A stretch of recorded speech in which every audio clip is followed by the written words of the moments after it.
नमस्कार, मैं हूं Amod Srivastava. Amazing thought, amazing message, amazing information की दिशा में आज एक कदम और आगे। आज एक बेहद पौराणिक कथा का विस्तार से वर्णन। आपको यदि ये मेरा वीडियो पसंद हो तो लाइक करें, शेयर करें और सब्सक्राइब लाल बटन दबाकर अवश्य करें तथा बेल आइकन दबाना ना भूलें।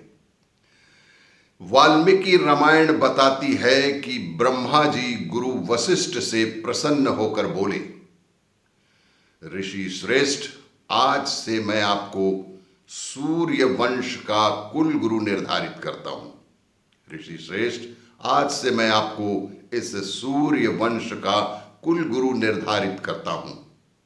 गुरु वशिष्ठ हाथ जोड़कर बोले, परमपिता, मेरा मन राजाओं के मध्य नहीं लगता। परमपिता, मेरा मन सच तो यह है कि राजाओं के मध्य नहीं लगता। ब्रह्मा जी फिर से बोले, ऋषि श्रेष्ठ, स्वयं नारायण आपके शिष्य हो जाएंगे। फिर तो वशिष्ठ जी की प्रसन्नता देखते ही बनती थी। वो हाथ जोड़कर मंत्र मुग्ध से खड़े हो गए, लेकिन अचानक ही उन्हें कुछ याद आया और वे बोले, तो वे बोले कि लेकिन परम पिता, जब नारायण मेरे शिष्य हो जाएंगे तब मेरा इष्ट कौन रहेगा। एक अहम प्रश्न है कि यदि नारायण ही मेरे शिष्य हो गए तो फिर मेरा इष्ट कौन होंगे। ब्रह्मा जी बोले, चिंता मत करिए। ब्रह्मा जी ने कहा कि आप बिल्कुल चिंता ना करिए। जब नारायण को अपना शिष्य बनाइएगा तब मां नारायणी को अपना इष्ट बना लीजिएगा। जब तक आप नारायण को अपना शिष्य समझेंगे तब तक अपना इष्ट आप मां नारायणी को मान सकते हैं और अपना इष्ट नारायणी को बना ही लीजिएगा।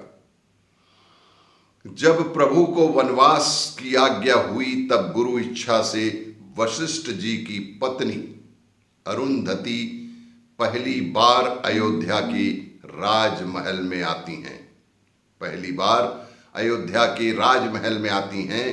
गुरु वशिष्ठ अरुंधति से कहते हैं कि आप रोज अपनी देवी का श्रृंगार करती हैं, उन्हें भोग देती हैं। आज मैं आपको प्रत्यक्ष रूप से मां नारायणी को दे रहा हूं, कर लीजिए इनका श्रृंगार जितना करना चाहती हैं। मां नारायणी को आज मैं दे रहा हूं और आपसे जितना भी श्रृंगार करते बने इस मां का श्रृंगार आप कर लीजिए। अरुंधति अनन्य प्रेम से आंसू बहाती हुई एक आभूषण सीता जी को पहनाती और एक त्याग दे रही थी। सीता जी को एक आभूषण पहनाती और एक त्याग दे रही थी। थोड़ी देर बाद गुरु बोल ही उठे, आप एक आभूषण ही क्यों पहना रही हैं। अरुंधति बोली, बचे हुए आभूषण मेरी बहन अनुसुईया इन्हें वनवास के दौरान पहना देगी।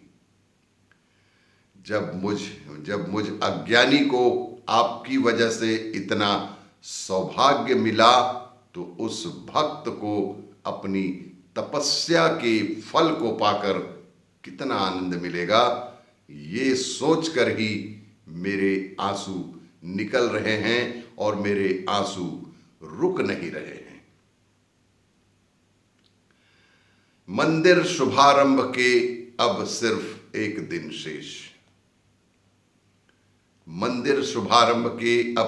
एक दिन शेष है।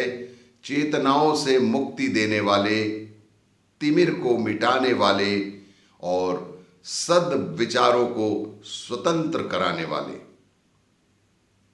और जीवन को एक सच्ची दिशा देने वाले कौशल के प्रतिनिधि, जीवन को एक सही और सच्ची दिशा देने वाले कौशल के प्रतिनिधि, सर्व तत्वों को प्रदान करने वाले, रामायण में वर्णित सर्व तत्वों को प्रदान करने वाले, रामायण में वर्णित सभी श्रेष्ठ गुरुओं को प्रणाम। और भी इसी तरह की जानकारियों के लिए देखते रहिए मेरा वीडियो। लाइक करें, शेयर करें और सब्सक्राइब अवश्य करें। धन्यवाद।